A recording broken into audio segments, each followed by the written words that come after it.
Une fois connecté, voici donc l'interface que vous avez pour la première fois après avoir créé votre compte. Et là, il demande découvrir en avant-première ChatGPT dans votre langue sur laquelle vous pouvez cliquer si vous souhaitez, sinon vous allez fermer. Donc là, pour le moment, ChatGPT est en anglais. Dès que vous connectez, là, vous avez tous les chats que vous allez créer qui vont être répertoriés ici, qui va garder comme une sorte d'historique. Si vous souhaitez créer un nouveau chat, vous devez cliquer sur ce petit crayon qui va créer un nouveau chat. Et là, vous avez les modèles. Là, vous avez le ChatGPT qui est gratuit, accessible à tout le monde. Et là, vous avez le ChatGPT 4 qui va donner plus de fonctionnalités, plus de possibilités. Par exemple, sur la génération de certaines images, accéder à plus de fonctionnalités. Nous allons essayer quand même de tester tous les deux, ce qui va donner un aperçu assez large de ChatGPT et comment vous pouvez l'utiliser. Et là, c'est l'endroit où vous pouvez cliquer pour saisir toutes les questions que vous avez besoin de demander. Et ici, vous avez juste le logo qui demande comment il peut vous aider. Commençons d'abord par paramétrer ChatGPT sur la langue de votre choix en cliquant sur votre nom qui est en bas.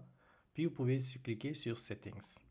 Dès que vous cliquez sur Settings, vous avez là pas mal de possibilités. Là, vous avez le thème. Vous pouvez faire soit un thème dark, d'accord, qui va devenir noir.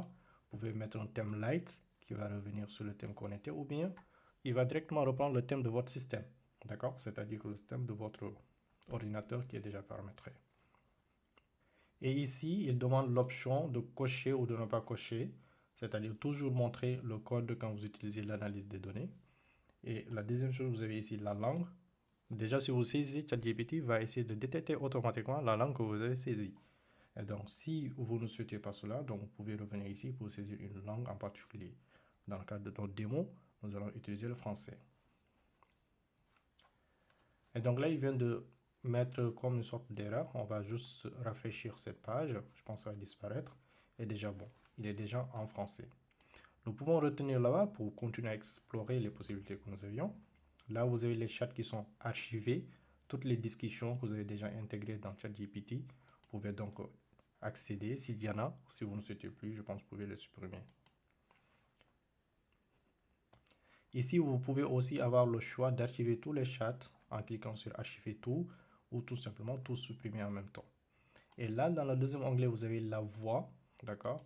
C'est-à-dire quand parfois vous lui demandez en utilisant la version 4, quand il essaiera de vous donner des réponses sous forme de vocaux et ainsi de suite, vous pouvez donc choisir le type de le modèle, d'accord? Ce qui va vous permettre d'écouter, ça peut dépendre d'une à une autre. Et donc là, si vous ne souhaitez plus avoir ChatGPT, vous pouvez revenir ici pour supprimer votre compte. Et là, vous avez d'autres options de sécurité.